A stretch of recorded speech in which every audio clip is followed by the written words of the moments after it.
Now, I gotta admit, I'm not sure I'm gonna agree with this one, but I do really love this channel's videos. He's got great stuff. Now, I'm from California, born in Alabama with a ton of family in Texas. I'm so fortunate to have visited New York, Boston, Seattle, Washington, D.C., Baltimore. I don't know if I'm gonna disagree with the notion that there's different, basically, nations inside the United States, but to say that there's 12 of them, let's just go ahead and see. The United States refers to itself, but in reality, this isn't correct. In fact, within the United States, there are 12 competing regions that have their own cultures, values, and priorities. I saw how the map is broken down. It's very interesting because I'm noticing that the borders of these nations are stretching. They get very thin over in the East Coast, and that's the big reason for that is because the population density. Pretty much all Americans, 50% of Americans live out here east. No, wait, not 50, 75%, some crazy number. 80% of Americans live supposedly east of the Mississippi. So the borders of these nations have to be really weird. It looks like some gerrymandering. And these regions really act more like independent nations under a single flag. There are certain. So what are the 12 nations of America? There's certainly a lot of different cultures. Specifically, I'm thinking about food. I mean, you can break down American food in so many different ways. What are the 12 nations? Let's go ahead and see. The United States has long been viewed as a single nation, a union of states under one flag and one constitution. First of all, I already know that something funky is going to be here in the West Coast with LA and San Francisco and Seattle. They're going to do something like that, I'm thinking. But beneath the surface lies something deep. I think I partly feel so strongly about this. My bad. I feel so strongly about this because I've played so many different strategy game mods that break up the USA in different nations. I've seen the USA broken down in every which way. If you show me a map of broken down USA, I've seen it. I've seen balkanized America. I've seen post-apocalyptic America. I've seen it all. Deeper. It's been 10 years of one nation. It's looking 12. at these maps. I'm not the first person to notice this either. Journalist Colin Woodard originally proposed 11 American nations in his book, American Nations. But what I've done is expanded his nations to reflect two major changes. The inclusion of Hawaii as its own unique nation, and the creation of a Spanish Caribbean nation that includes both southern Florida and Puerto Rico. That is very fascinating. I was lucky enough to visit Miami for the very first time. That southern tip of Florida is going to be extremely different than the northern parts of Florida, that's for sure. Both areas that are distinct from the nearby regions. So with that said, let's get to the nations. If you were to look at a cultural map of the United States, I'm so excited for this video. You'd see something very different from the one you learned. I'm already feeling so passionate about it. I have a lot to say. In school. Instead of state lines, you'd see 12 Yes, I have seen this exact map. I think I've reviewed it here on this channel before. Again, you can break down the USA. I don't necessarily disagree that maybe you could argue the USA is basically different nations, especially when you have an organization like the European Union across the pond, across the Atlantic Ocean. That's a big old organization, but there are literal countries inside of it. I kind of do feel that is the way the USA also works. Overlapping territories, stretching across traditional borders, and sometimes even national ones. But for this video, we're going to focus just on the nations within the United States, starting in the Northeast. Rooted in New England and stretching into upstate New York, Michigan, Wisconsin, and... I'm excited to see his reasoning for this one because that looks like an awfully big nation. That's a really big, kind of getting the Rust Belt, the Midwest. You got New England, New York. I feel like if it was divided to just kind of the Northeast up here, I would see that. But let's see. Parts of Minnesota is the nation of Yankeedom. On a map, it hugs the northeastern part of the U.S. and most of the Great Lakes. Centered around New York City and parts of northern New Jersey and the Hudson Valley is the nation of New Netherlands. New Netherlands. Love that name. That's funny. Oh, okay, so that is specifically northern New Jersey. You've got Manhattan. You've got some pretty big... Okay, I can see where they're getting at with Central this. Pennsylvania and heading westward across Ohio, Indiana, Illinois, and parts of Iowa. I do love the reference to New York City being settled by the Dutch first. That's cool. Missouri is the Midlands. Found along the Chesapeake Bay in eastern Virginia and parts of Maryland and North Carolina is the nation of Tidewater. It resembles the remnant of old colonies along the Atlantic.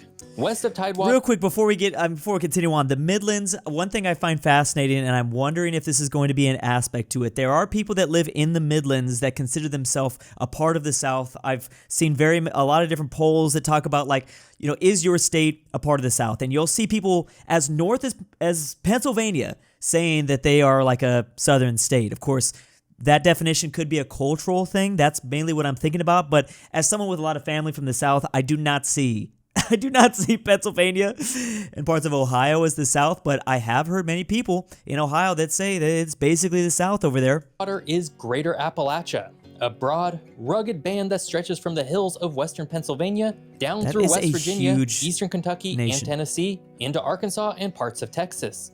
Damn. I don't know. Oh, man.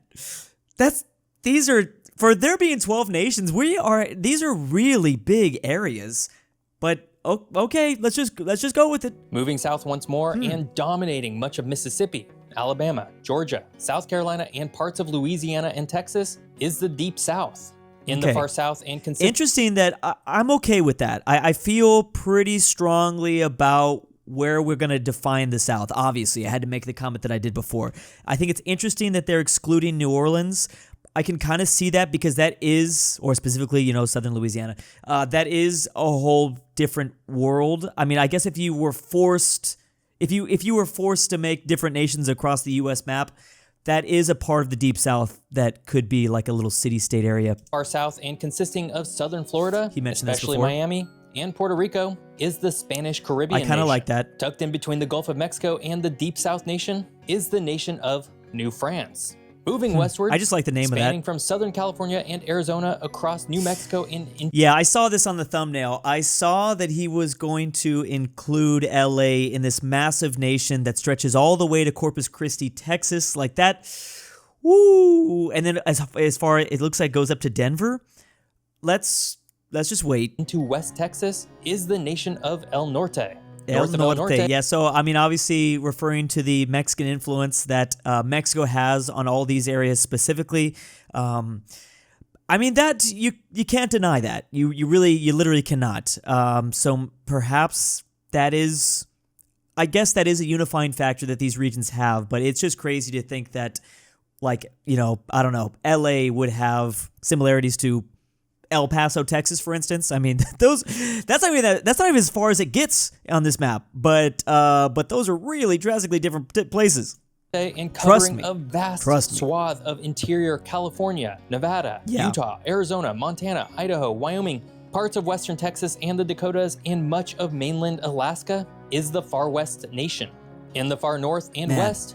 Man, that's I get this. I kind of do get this. Man, I'm gonna need to draw my own map. I get, because this is just no one lives here, so I get like throwing this all into like just this desert. What is the Mormon name for their nation? There is like a Utah name over here. Anyways, you can't call these states that name, but anyways. Is the left coast, a narrow but powerful strip along the Pacific, stretching from the San Francisco Bay Area up through Portland and Seattle. And the funny thing about this is if they could, they would absolutely, like if you were expanding this to beyond the U.S., Vancouver would absolutely fit in perfectly with the left coast, with Seattle, with Portland, obviously the tail of Alaska right here. And San into Francisco. the Alaska archipelago. It's all Cascadia. And finally, thousands of miles away from the mainland is the nation of Hawaii. These 12 nations have different politics, cultures, values, and social... I'm going to tell you this right now. Yeah, this is not my preferred way of dividing up the U.S. But you know what? That's how all Americans are. I'm sure you could ask every geography freak of America, which there's not many of us. I'm not going to lie. Us Americans don't know geography at all. But if you do ask the geography freaks, they're probably going to feel extremely passionate about this subject, and we won't be able to agree on anything. Trends. And they don't follow state boundaries. I can't even get through this video. It's only 3 minutes in. Arbitrarily made at the time and didn't really factor in how actual cultures might develop. For this reason, the American nations expand beyond in ways that we're not really accustomed to. Which brings us to the geography and history of each nation. Where people settled and how they came to shape the land are at the heart of how each nation came to be. The cultural lines that define these 12 nations don't align with modern state borders, because that's not how nations are actually formed. I totally agree with that. Look at Europe, for example.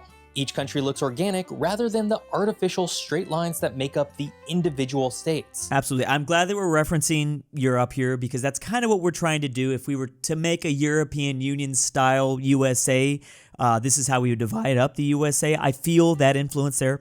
This is because they follow linguistic and cultural borders that were formed over hundreds of years. thousands. So it's just, yeah, it's hard to do this, obviously, with the Americas, because we're not that old. The Europeans love to remind us we haven't really been around for that long. Because of this, each nation in the United States similarly grew from a distinct historic root, which was influenced by its surrounding landscape. Here's how the geography and history shaped each nation. Yankeedom emerged from the Puritan colonies of New England. Settlers arrived seeking a religious I'm excited for this part because, yeah, we're going to get a little bit of explanation for some of these borders, so let's see. Utopia, and quickly organized around towns, churches, and schools. The geography, rocky soil, dense forests, and harsh winters wasn't ideal for large plantations, but perfect for close-knit, self-sufficient communities. This created a legacy of town halls, universities, and civic institutions that still defines the region today, even as far west as the state of Minnesota. Meanwhile, New Netherlands was originally founded by the Dutch as a commercial trading post. And this is probably, out of all the nations that we've talked about here, I like the New Netherlands. I just, that seems like a fun little nation. They also, for their size, have a lot of economic power and a lot of population. In the sheltered natural harbor around modern-day New York City. Because of its unique geography, New Netherlands encouraged maritime trade. Look at that guy that's like floating. What the heck? What are they doing with this guy? I don't want that job. Is that guy being executed? Geography. I don't know. New Netherlands encouraged maritime trade. Don't want to be him. Immigration and urban density. The Dutch legacy of religious tolerance. Man, this just makes me mad. The British had to literally steal everything away from the Netherlands. Like, bro, why couldn't you let them have like a couple of things? I guess they let them have a couple of things for a little bit. The British at least let the Dutch have Indonesia, but if you look throughout their colonial history, it was like, boom, the Dutch get there first, British take it away. It was happening in America, happening in Australia, happening in India, happening in Brazil.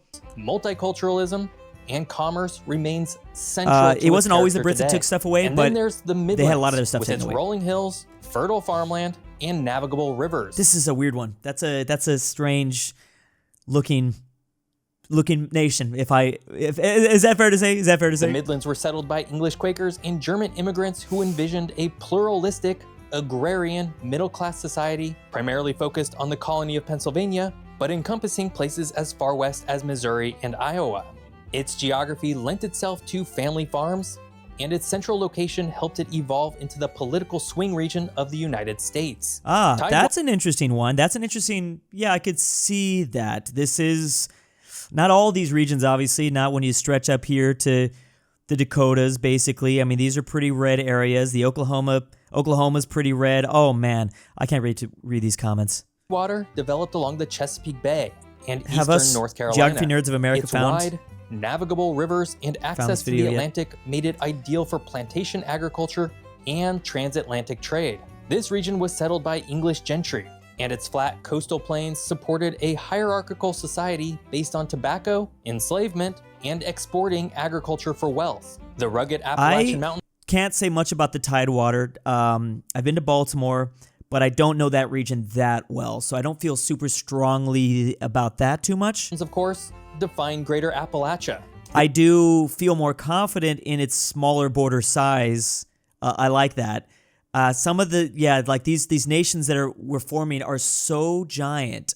I think 12 is enough, but the way that they're stretched out, I'm just not 100% about these borders. This nation is isolated and heavily forested in the east, but rich in natural resources. Originally settled by Scot-Irish frontiersmen, Greater Appalachia developed a fiercely independent culture shaped by subsistence farming and clan loyalty.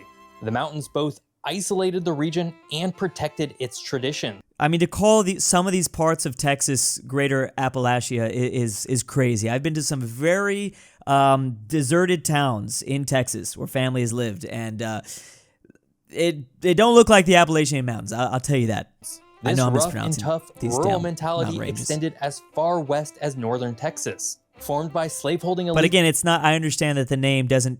It doesn't reflect necessarily the cultural similarities. Apparently, is what we're trying to argue here. In the south, the deep south's flat, humid coastal plains and river deltas were perfect for cotton and sugar plantations. This geography enabled a brutal plantation economy supported by enslavement, which in turn gave it its distinct African American culture today.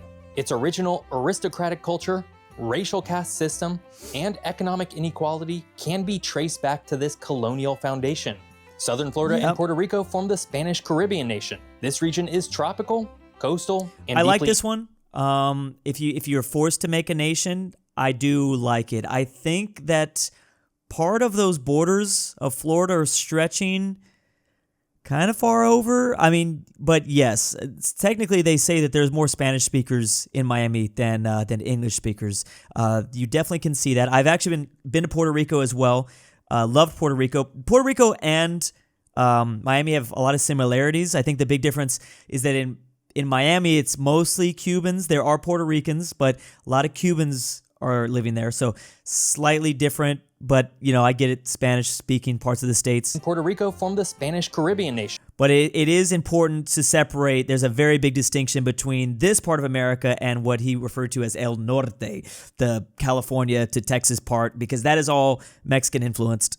This region is tropical, coastal, and deeply influenced by Caribbean migration and trade, and the Spanish language, Spanish colonial roots, Catholicism, and African. Yeah, and both of these two spots obviously do refer back to colonial Spain, the Spanish Empire, things like that. Obviously, Mexico does as well, but they have with the Caribbean influence. So I like this nation. Caribbean cultural influences are strong here, especially in cities like Miami and San Juan. This geography makes it the prime gateway between the U.S. and Latin America. Yes. Yeah, I would agree with that. That is probably the closest gateway, even more so than El Norte. Like, if you've ever actually crossed over the border from the U.S. side to Mexico, to the north of Mexico, woo, it's a jarring change. Whereas I can see the blend a bit more. Visiting Puerto Rico for sure. You don't have to go. It won't feel as jarring if you've been to Miami or Puerto Rico a lot of times to actually go to Latin America. So New France is tucked geographically at the mouth of the Mississippi, making it unusually small, but united by its French heritage. Yeah. The Mississippi River and bayous enabled trade and settlement by the French and later Creoles. Because of this historic settlement pattern, Catholicism, language, and cuisine make it distinct from the Deep South, spanning desert. The cuisine, I love that aspect because that is the part of the Deep South. It's interesting because when you talk about Deep South food, Southern food, a lot of the soul, it does come from just this region alone. And we saw the Deep South as a whole can be defined as a very big part of the U.S., but this is where a lot of those core values of the cuisine come from. South, spanning deserts. So if you remove that, I'm not saying I still don't love Southern food. I love Southern food, but you remove the Louisiana aspect of it, and it is pretty different. And the fertile valleys from Southern California to Texas and into Southern Colorado is El Norte. Because of its geographic location, the Spanish were actually the first Europeans here, establishing missions, presidios, and ranches long before English settlers arrived on the East Coast. Yeah, and then before the Spanish, it was like a part of the Mexican Empire for a little bit, then Texas goes independent, and yes, I just don't like these borders. I understand why the borders stretch up all the way to like Colorado, but yeah, I'm not too sure. If anything, is it just the border? I'm not trying to ask myself, like, Drew, is it just the border that I'm having a problem with, or what? Its borderland identity is shaped by bilingualism, Catholicism, and resilience to an overwhelmingly arid environment. Yes, dominated by the Rocky Mountains, the Great Basin deserts, and Arctic tundras of Alaska. See, with this, part of it is maybe the borders that I'm having an issue with some of these places, not all of them. Actually, that is kind of the big issue. But maybe with 15 or 20 nations, you could break down the U.S. Remember how many EU states are there? There's 33 in the EU, so like maybe, or is that NATO? There might be 31 or 30. But maybe if you didn't include all of Alaska in all of this, I think I would have liked it a bit more. Alaska. The far west was the last American region to be settled in large numbers. Its harsh environment required massive government infrastructure, from dams and railroads to military bases and eventual airports to support And the theme here is no one knows what the hell goes on here because no one lives here, no one visits here, and that is the theme that they have. I get it. Okay, I get it. Even today, it's a land of low population and high federal presence because the Yes. federal government actually owns most of its land. Yes. The left coast is where rugged mountains meet the I like this nation. This makes a lot of sense to me because there is, in my mind, as someone from LA, something that groups Seattle, Portland, and San Francisco all together. That it just that feels, and then specifically the left coast. I'm not sure if that is a political reference, but there is a very different political mindset up there. Even if you're on the left, that left is very different than maybe Minnesota's left or the left of New York, for instance. The mighty Pacific Ocean and encompass the coastal areas of Northern California, Oregon, Washington. I mean, as someone from California, though, I wouldn't extend it. Are they including parts of Santa Barbara? I would say it starts like in San Jose. I would probably raise this border up a little bit. Before, it doesn't have to be right at San Francisco. It can go to a little bit further south, but there's still parts that I would be like, I don't know. I feel like I wouldn't say they'd be part of the left coast, and the culturally Alaskan speaking. Panhandle, settled first by Yankees and later by But global I'm being extremely anal as, someone from, I don't know, obviously I'm just being extremely anal here. immigrants. Its culture fuses Eastern reformism with Western libertarianism, and its geography, temperate climate, seismic activity, it's all part of fertile valleys, and vast Cascadia forests encouraged experimentation, progressivism, and innovation. Yes. And I do, like I said, I see that whole region as essentially the same. You could put them all together in a state, and I'm like, yes, that makes a lot of cultural sense to me. finally, as an isolated volcanic archipelago, I just want to know why Hawaii's geography is unlike any other U.S. region. did Hawaii get their own nation, but not Alaska? I feel like Alaska should have got its own thing. Settled by Polynesians and later transformed by American missionaries and Asian laborers, its culture reflects Pacific traditions, Asian fusion, and deep ties to the ocean. The island's isolation helped preserve indigenous identity even amid colonization, meaning Hawaiian is a common language to this day. They have done a fantastic job of keeping their own culture, even to this day, even after 200, 300 years. It's been crazy. So I think that's pretty cool. Geography and history The island is embedded helps. The fact that they're an within island each so nation, far away from and everybody each else. continues to evolve because of these lines today. Yes.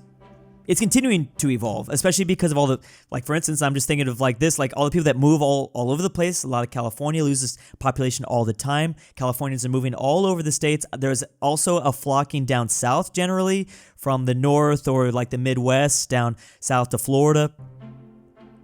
The United States has always struggled to define what it is: a melting pot, a patchwork, a union, an experiment. But one thing is increasingly clear: it has never truly been one single nation. It's a federation of cultures, worldviews, and identities that have coexisted, sometimes uneasily, under the same flag. I 100% That reality agree. becomes easier 100%. to see when you stop thinking in terms of states or party lines. Which just makes me feel bad for because I know that a place like China is probably very similar to this. I don't know enough about China, but I'm sure we could break down. I mean, China and the U.S. are very similarly sized, for instance. China has way more history than the U.S., that's for sure. I bet you could break down China into several different nations like this, but in my head, it's I need to learn a lot more about that nation over there. And start thinking in terms of deep-rooted cultural regions. Take a look at the way Americans behave politically as an example. India is another good example of being probably not just one monogamous, homogenous nation. National elections often hinge on so-called swing states. But when you zoom in closer, it's the swing regions within those states that actually move the needle. Yeah. The blue cities of Yankeedom clash with the red rural counties of Greater Appalachia, And that is sometimes within the same state. Man, that's nothing new. That's actually not just a U.S. phenomenon. That's happening all around the world. It's rural versus cities all over the place when it comes to politics. Southern Florida historically voted nothing like the Florida Panhandle, though that trend has changed recently due to shifting political ideologies of Cuban migrants and a growing retiree population. And far northern California has little in common with Los Angeles. Totally agree. It's this cultural geography that tells the real story. Totally agree. That's why I am actually it does make sense to split up California just purely based off culture. LA is such a different, I don't want to say different world. It's not a different world, but it's a very different place. They do feel like two different states. These nations are not based on modern trends or media bubbles. They're grounded in centuries of history. And these differences aren't superficial either.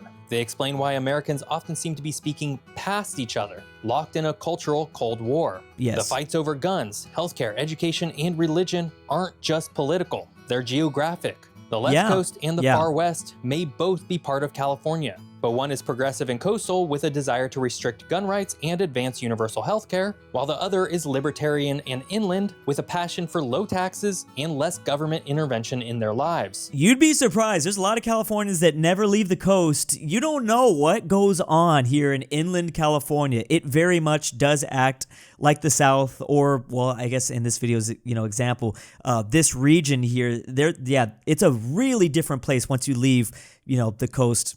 25 miles away from the coast, sees the or border 50. not as a dividing line, but as a zone of shared identity with Mexico, contrasted with Greater Appalachia, which sees the border as something that needs to be hardened and made less permeable. Meanwhile, the Spanish Caribbean, anchored in places like Miami and San Juan, functions with a bilingual, bicultural, Spanish-inspired rhythm distinct from anything I love the way he put that, the gateway to Latin America. It really is. The Deep South or Yankeedom. None of this is just a cultural quirk. It affects the governance of each nation.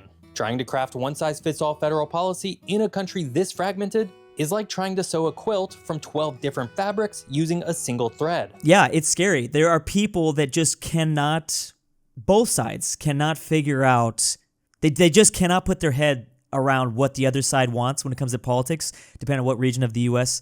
Like they literally are like completely blind to the other side's wants, desires, political motivations, things like that. It's scary. It's scary that both sides, I would say a majority, can't understand the other.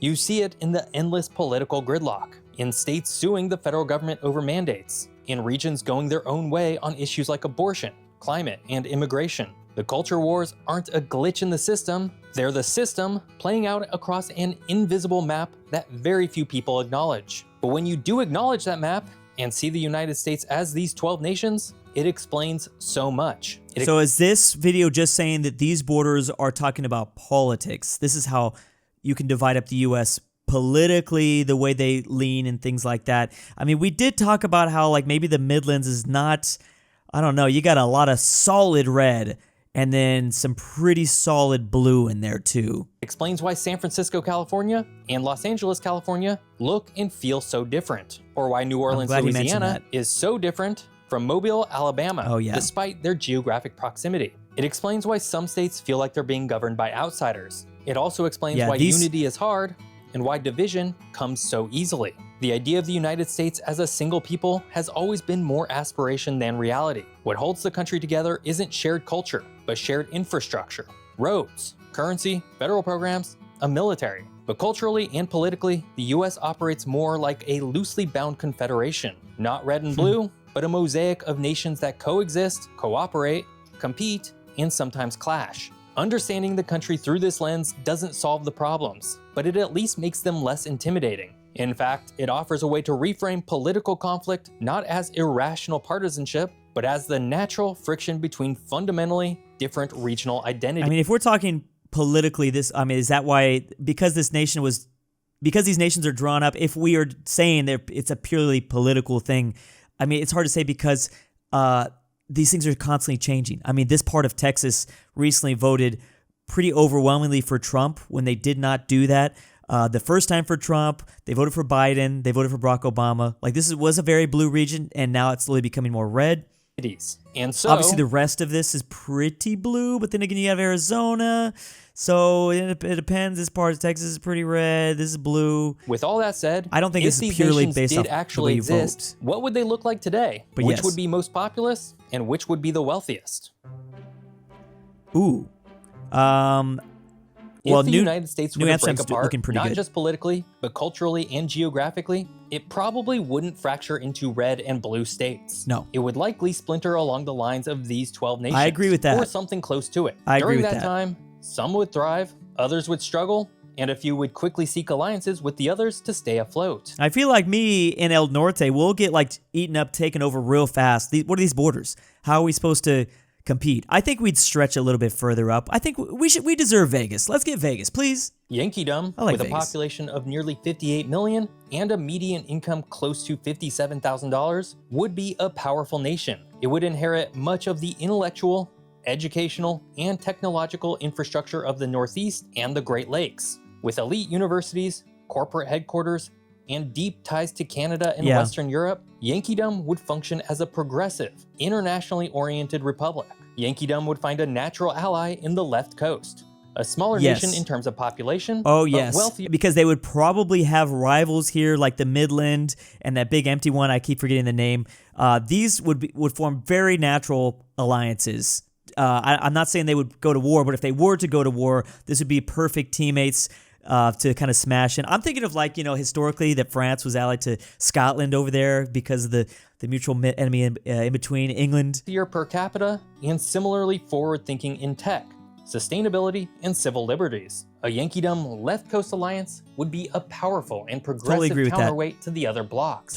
Greater Appalachia, on the other hand, would be one of the largest nations by population and land, but lower in income and higher in internal and they're landlocked. division. Culturally rugged and libertarian leaning, it might resist federal-style unity altogether, opting instead for a loosely aligned federation or even full decentralization. After all, how do you tie Appalachia to Oklahoma? That'd be a tough one. That'd be a tough nation to survive because they're surrounded by so many others. They are landlocked. A lot of people are going to want to chomp them down. I feel like Greater Appalachia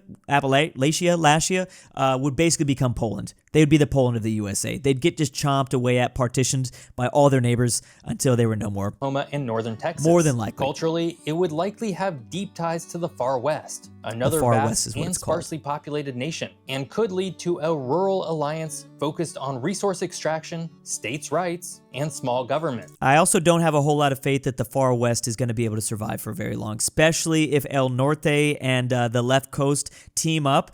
I mean, there's nothing out here. There's not a whole lot out here. They could definitely expand this way if this was like a giant battle royale. The Deep South, I'm just saying, with 45 million people and a median income below $44,000, would likely emerge as a conservative powerhouse with strong emphasis on tradition, religion, and business-friendly policies. Its historic distrust of centralized government might persist, but its internal cohesion would make it a formidable independent entity. It would also be the region with the highest African-American population, perhaps shifting it politically in ways not expected.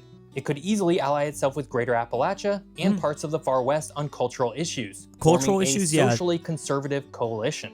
El Norte would be uniquely positioned, with over 34 million people. I feel like we're gonna get taken over by Mexico. Like, it just looks like we would easily, like, Mexico's like, why not take this back? It's called El Norte.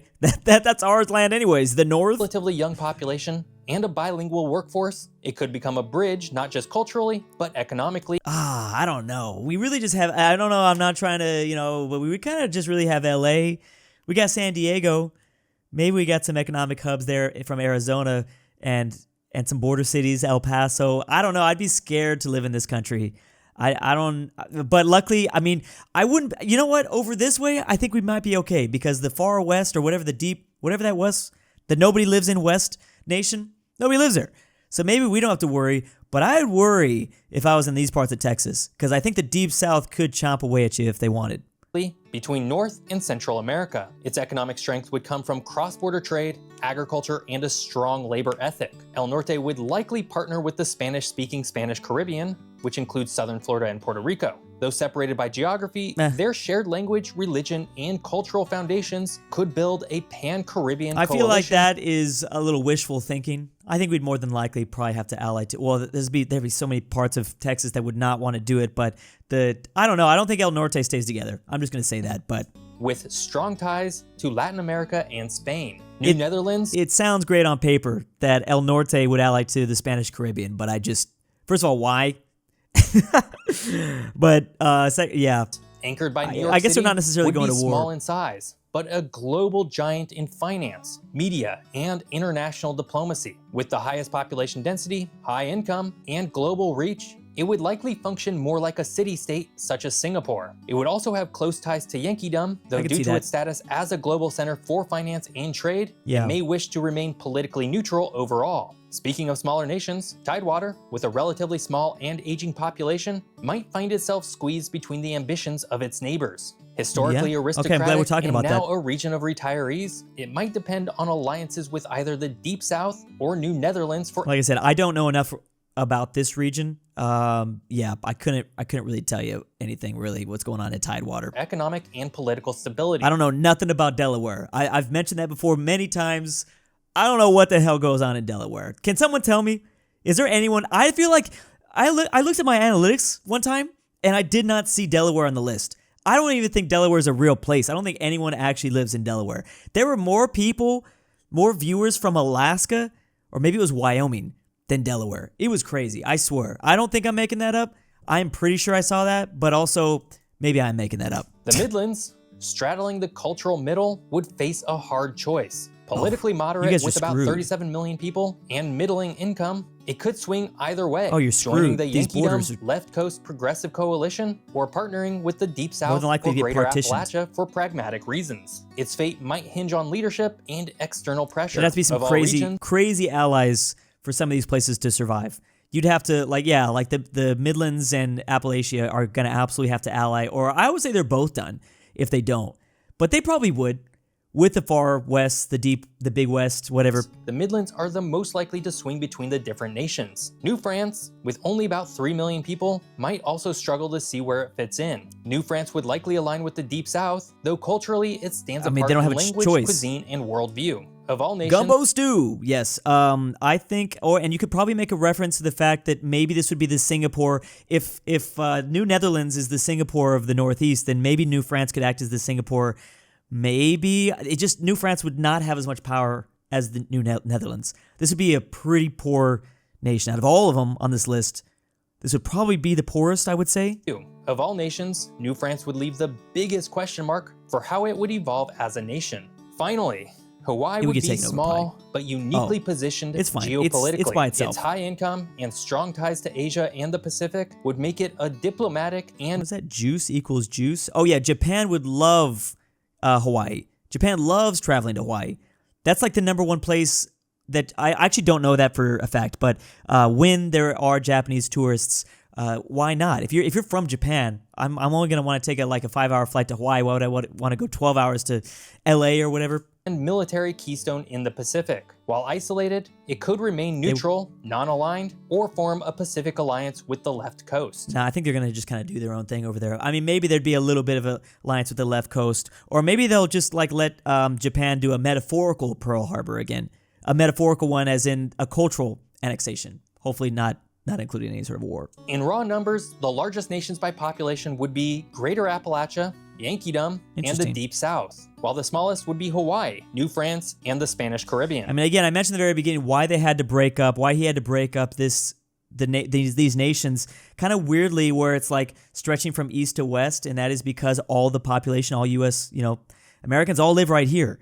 So I kind of get it, but yeah. The largest by area size would be the far west, Greater Appalachia, and Yankeedom, while the smallest would be New Netherlands, Hawaii, and the Spanish Caribbean. The wealthiest per capita would be New Netherlands, Hawaii, and the left coast, while the poorest would be the Spanish Caribbean, keyword per cap, and the French. the Deep South, and El Norte. Oh, it actually isn't New France.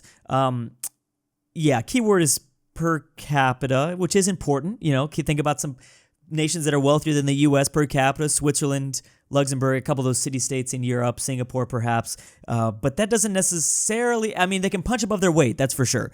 They might look small on the map, but they definitely punch economically way above their weight. Finally, the youngest would be El Norte, New France, and New Netherlands, while the oldest would be Hawaii, Yankeedom, and the Spanish Caribbean. If the United States were to divide, it wouldn't do so evenly. Power would consolidate around urban cores, ports, and cultural hubs, just like it does with every nation. Border regions might become flashpoints or bridges. Long simmering tensions could ignite or be resolved. How long until someone makes this mod into Hoi 4, Ages of Conflict, any of the Observer games I like to play? It's going to be interesting. I might have to check that out. But what's clear is this. A split United States wouldn't just be 50 smaller pieces. It would more likely become 12 totally agree with vastly that. different nations, Yes. each with its own priorities, challenges, and sense of identity. And in some ways, it already is. The US is a single country, of course, but culturally, it is broken up into different nations. Agreed. And honestly, you can say the same for basically every country that Thank exists you. today. I was waiting to deliver that line. I mean, I mentioned it in China, but then it started having me think about Mexico. Then I was thinking about Canada. You might not be able to divide up other nations by 12. That's kind of a lot, but you can definitely do this with essentially all countries. Hey, speaking of different countries, this week I'm exploring the ancient ruins of the Khmer Empire's capital city. Oh, very cool. Angkor. Cambodia. So if that sounds interesting to you, come join me over on my other channel. I hope you enjoyed. That's awesome. Yeah. Combining the Northeast. Here we go. Combining the Northeast with much of the Midwest Lake region is crazy work. Very different. I already knew the geography community in the U.S. specifically was going to be out in full force. About half of this makes sense, and the rest feels paced together like a 5-year-old doing jigsaw puzzle using. I think some of it does make sense and some of it does not. I feel like at this point, our differences are so much along rural-urban lines that we practically have essentially small but highly densely populated city-states. I could definitely see that. When you look at population density maps of the U.S., that's essentially what's going on. As part of Northeast Texas is culturally part of Appalachia. That's the most absurd nonsense that I've... Yeah, you're telling me Alaska has more in common with parts of California and much of the American West than Ohio does in its own state. I mean, he's got to pull 12 nations. He's got to do something with them. Last time I was this early, U.S. was 13 colonies, Texas is Appalachia. Are you kidding me? The video is honestly quite disappointing. Okay, well, we don't got to be mean. I do agree with a good amount of it. Talk about the nations of Europe have natural borders based on cultural and linguistic boundaries. Belgium actually exists. That's a very good point. Interesting video. I know a vast majority of people are probably not going to agree with this, but still a fascinating video. I think personally, if you have to draw it in 12 nations, you're going to have to, eat up some of those nations with just Hawaii. I would probably have allowed Alaska to be its own nation. I only had a big problem with some of the borders. It's tough. It's not easy. 12 is not enough. You probably need maybe 15 to 20 to really do it justice. But personally, there was some that nailed it. So I like the ones that nailed it. From me, San Francisco to Seattle, all that did good. But regardless, really good. Like this guy's channel, he does really good. Actually, he made a great video about was it Oregon or Washington that really pulled me in? This video, Asturia. This is the video that really pulled me into his channel, watching all his videos. I would recommend this one. It's some great stuff. And big ol' thanks to my April patrons. I time traveled back in 2025 to stop Drew from taking over the world. We only have 2 years left. Drew's Argentinian Trust Fund, Rip Grandpa. Alexander the Terrible. Carmel S. Connor Pavlik. DOOCHBAGGINS. Fredrik Tibblin. KingBearHaze. KirinoIsBestGirl. The Go. Nolan. NordTyrol. And Tambre.